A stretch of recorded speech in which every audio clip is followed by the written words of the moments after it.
Discurso histórico. Señoras y señores. Bueno, primero un saludo a todas las personas que nos están viendo a través de nuestra transmisión en vivo, a través de los medios de comunicación o que nos van a ver después. Hoy recibimos en El Salvador al presidente electo de la República de Chile. Es un gusto tenerlo aquí en nuestro país. Seguimos muy de cerca su trayectoria y estamos muy contentos que sentimos que Chile ha tomado el rumbo correcto al elegirlo. Quiero empezar diciendo algo que aunque es evidente, muchas veces se deja de lado, y es que lo que nosotros podemos ofrecer es poco comparado con lo que un país como Chile puede ofrecer.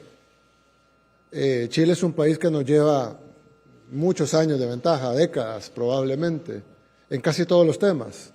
Nosotros quisiéramos ser como Chile en muchas cosas. Y es un país que nos lleva muchos años en temas de desarrollo, en temas de educación, en temas de salud. Bueno, incluso hablábamos en cosas tan pequeñas como botar basura en la calle y ese tipo de cosas, temas de civismo. Tenemos muchísimo que aprender de Chile y de los chilenos. Nosotros no pretendemos venir a decir cómo deben hacerse las cosas cuando somos un país mucho más pequeño y que tenemos muchos años detrás de Chile. Sin embargo, nosotros éramos el país más peligroso del mundo. Del mundo. No es el problema grave de seguridad que tiene Chile ahorita, no. Era, no sé exactamente cuántas veces, pero más de 10 veces peor. Era el país más peligroso del mundo. Y hicimos, yo digo que todo viene de la gracia de Dios, pero para los que no crean en Dios, podemos mostrar los pasos y las cosas que hicimos, y funcionó. Y pasamos de ser, y esto es creo que indebatible, pasamos de ser del país más peligroso del mundo al más seguro de todo el continente. Y primero Dios, vamos a llegar a ser el más seguro del mundo. Y Chile ahora tiene un problema de inseguridad. Entonces, si nosotros podemos aportar nuestra experiencia, lo que nosotros hemos hecho acá, que sabemos que hay muchas diferencias en temas legales, temas del tamaño del problema que tienen ustedes, no se compara al tamaño del problema que teníamos nosotros. Sabemos que hay diferencias de institucionalidad, diferencias de leyes, una constitución diferente. Pero salvadas todas las diferencias, creo que nosotros podemos, lo menos que podemos hacer es aportar y mostrar lo que nosotros hemos hecho acá, presidente, para que ustedes tomen lo que ustedes consideren que aplica y en la forma y tamaño que ustedes consideren que aplica. Sin embargo, hay otra cosa que quisiera decir, y es que cuando el problema empieza, generalmente hay muchas voces que dicen, no se preocupen, todo está bien, no va a pasar nada, o no está pasando nada, perdón. Y empiezan a minimizar el problema. Nos pasó a nosotros. Cuando el problema de las pandillas se inició en los 90, yo recuerdo que yo era un niño, pues un jovencito, pero yo recuerdo que la gente decía, no, solo son jóvenes que pues hacen su desorden.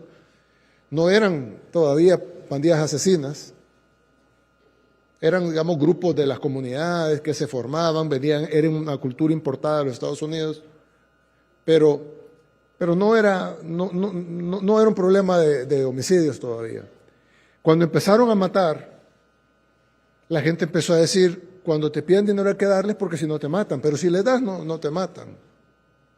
Y poco a poco, después, cuando empezó a convertirse en un problema grande de homicidios, decían, no, solo es entre ellos, es pleitos entre pandillas. La población que no es pandillera y que no se mete con ellos, no tiene problemas. Y así fue, creciendo el cáncer, creciendo, hasta que nos convertimos en el país más inseguro del mundo. Y ahí se fueron discriminados, morían salvadoreños de todo tipo. Yo me imagino que hace 25 años, cuando inició este problema, o 27, 28 años, cuando inició este problema, se pudo haber resuelto con una medicina mucho más suave que con la que tuvimos que hacerlo nosotros 2 décadas y media después. Pero en ese tiempo no lo hicieron. Había mucho debate, que si es lo que se debía de hacer, había mucha corrupción, había mucha infiltración de los grupos criminales también en el gobierno, había mucha tolerancia a los criminales que se convertía en intolerancia a la población honrada, había la dictadura de los criminales, y se llegó a instalar un gobierno del crimen en este país, y eso está ampliamente documentado. Gobernaba el crimen, habían territorios, en su mayoría, la mayoría de territorios, el 80% del país estaba controlado por los criminales, no se podía comerciar sin permiso de ellos, no se podía mover de un lado a otro sin permiso de ellos, todos los negocios tenían que pagar un impuesto, que era una extorsión, llamada renta. Ellos decidían, ellos tenían tribunales, ellos decidían quién era culpable o no de algo, ellos decidían quién tenía que morir o quién podía ser perdonado. Ellos aplicaban reglas, toques de queda, horas de entrada, horas de salida. En esta comunidad pueden entrar hasta las 7 o a las 8, en esta comunidad no se puede salir a tal hora. ¿Qué tipo de negocio podía estar ahí? Incluso con vendedores en la calle, que ni siquiera eran locales formales, ellos llegaban, los tenían censados, les cobraban impuestos, les decían, se me van ustedes 10 de acá para allá y aquí vienen otros 10. Ellos organizaban las calles. No solo eran criminales, sino que eran el gobierno y habían establecido la dictadura del crimen. Por supuesto, cuando el país vivió décadas en una dictadura del crimen, que además sangrienta, la más sangrienta del mundo, nadie mencionó nada. Ahora que la liberamos, entonces empieza el debate, ¿no? Pero la realidad es que habían 6 millones de salvadoreños presos, más otros 3 millones que tuvieron que huir del país, unos por la guerra civil y otros por la guerra de las pandillas. Y ahora tenemos 6 millones de salvadoreños libres y 3 millones de salvadoreños que en su mayoría, y esto lo dicen encuestas hechas en Estados Unidos por organismos grandes, en su mayoría quieren regresar. Entonces, pasamos de tener 6 millones de presos y 3 millones de exiliados a tener 6 millones de personas libres, donde se les cumplen sus derechos humanos, y 3 millones de exiliados que ya pueden regresar a casa. Lo digo esto no solo para contarles lo de El Salvador, sino como una advertencia de lo que puede pasar en un país que deja que sus fenómenos criminales sigan creciendo y creciendo y creciendo, bajo el auspicio de supuestos derechos humanos, que no son derechos humanos realmente, porque si no se preocuparían por la gente en general, sino que solo son los derechos de los delincuentes. Dicen que el que perdona al lobo sacrifica las ovejas. Es una decisión que se debe tomar, si se perdona al lobo o no se perdona al lobo, pero las consecuencias no se pueden obviar. Si uno perdona al lobo, está sacrificando a las ovejas.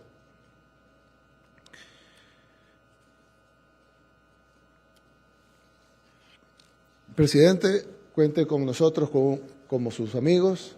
Estamos aquí para servirle. Sé que ha visitado varios países para también tomar otras experiencias. Y me parece acertado. Usted ha visitado varios países, se ha reunido con muchos líderes, está sacando lo mejor de cada cosa y al final hacemos votos para que su gobierno sea el mejor que haya tenido Chile. Muchas gracias, que Dios los bendiga.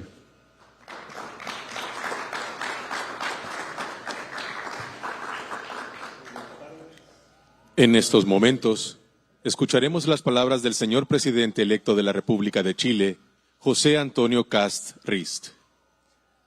Muy buenas tardes. En primer lugar, agradecerle a los medios de comunicación, agradecer también, como lo hizo el presidente Bukele, a las personas que nos siguen online, porque ellos son portavoces de buenas noticias. Y esas buenas noticias es recuperar la calidad de vida.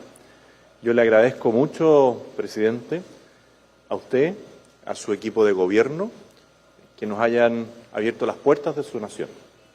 Pudimos conocer hace un poco más de un año algunas de las políticas públicas que ustedes llevaban adelante, que fueron ejemplo, han sido ejemplo para otras naciones.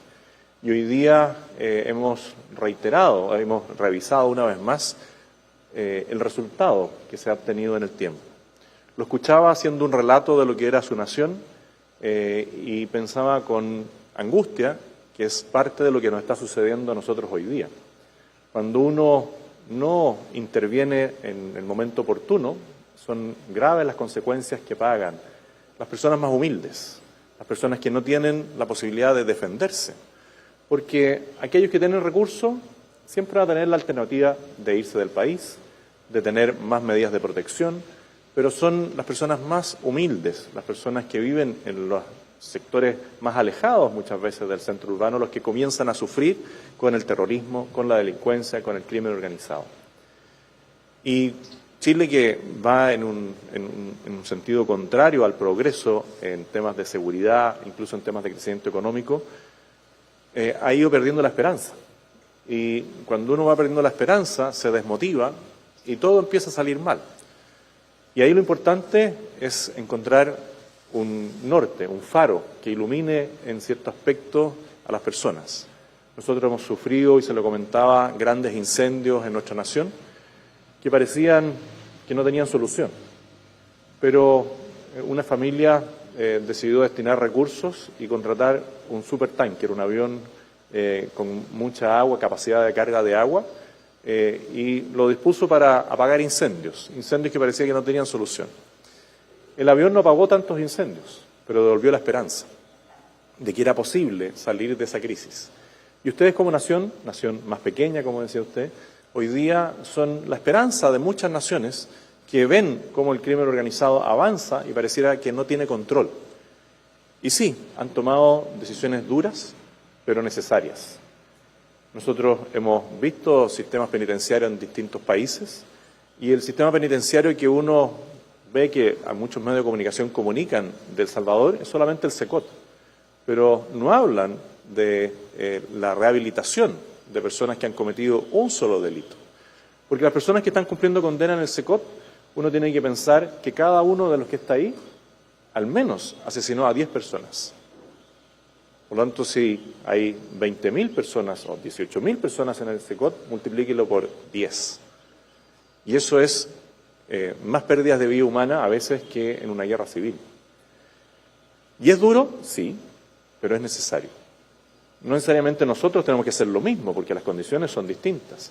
Pero también es importante destacar lo que vimos ayer en la noche, que habían personas en el sistema de cero ocio que tienen una recompensa para cada uno de esas personas que infringieron la ley, que es que por cada día de trabajo tienen 2 días menos de condena. Y usted nos decía, este es un sistema penitenciario que tiene una parte dura, pero también tiene una parte de rehabilitación y que las cárceles para delitos comunes tienen rehabilitación incorporada y vemos cómo esas personas que han infringido la ley colaboran en la confección de los artículos que van a recibir los jóvenes para su educación, que contribuyen a limpiar la ciudad. Quiero felicitarlo de paso por la limpieza de la ciudad y del país, porque me tocó hoy día poder sobrevolar gran parte de la ciudad y no es que solamente la avenida principal esté limpia, sino que la ciudad completa empieza a emerger de una manera distinta, porque de nuevo dicen, si yo trabajo, mi trabajo va a reportarle a mi familia, no a la delincuencia. Mi esfuerzo va a rendir frutos, mi esfuerzo en los estudios, mi esfuerzo en el trabajo. Por lo tanto, le quiero agradecer una vez más, ser un faro de esperanza en temas de recuperar la seguridad. En temas de seguridad, nuestra ministra tiene un tremendo desafío en el Ministerio de la Seguridad. Nuestro ministro de Relaciones Exteriores tiene un tremendo desafío también de reinsertar a Chile en lo positivo en el mundo. Por eso le agradezco la compañía en este viaje maratónico, donde pudimos tener reuniones con el presidente de Bolivia, con el cual hemos llegado al mismo acuerdo de superar la pobreza, de superar la inseguridad de nuestras naciones, con el presidente de Brasil, con el cual hemos tenido diferencias políticas, pero que vemos que superadas esas diferencias políticas vamos a trabajar en conjunto por nuestras patrias, por nuestra patria, con el presidente de Panamá, con el presidente de República Dominicana, con cada uno de ellos, y ahora cerramos este viaje con la visita que hemos podido hacer acá, donde aprendemos mucho. Tenemos el orgullo de decir que su ministro de Defensa conoció la escuela matriz de la Armada en Chile. Le queremos extender una invitación también a que vuelva a esa escuela matriz. Sentimos mucho la pérdida de su jefe de policías, que también conoció nuestra patria. queremos generar vínculos de colaboración en lo que nosotros podamos aportarle en temas de tecnología minera, en temas de educación, en temas agrícolas, pero también queremos pedirle la colaboración a ustedes en temas de mejorar nuestro sistema penitenciario, en conocer mejor su sistema de derecho penal, no necesariamente, como decía usted, haciendo lo mismo, sino que de acuerdo a nuestra realidad poder perfeccionar siempre en las miras de mejorar la calidad de vida de nuestros compatriotas.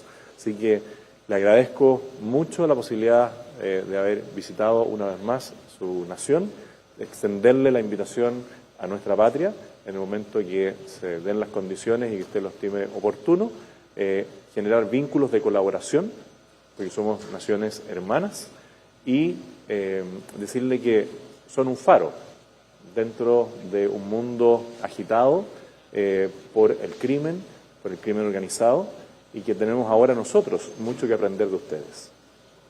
Suscríbete, dale like y compartí.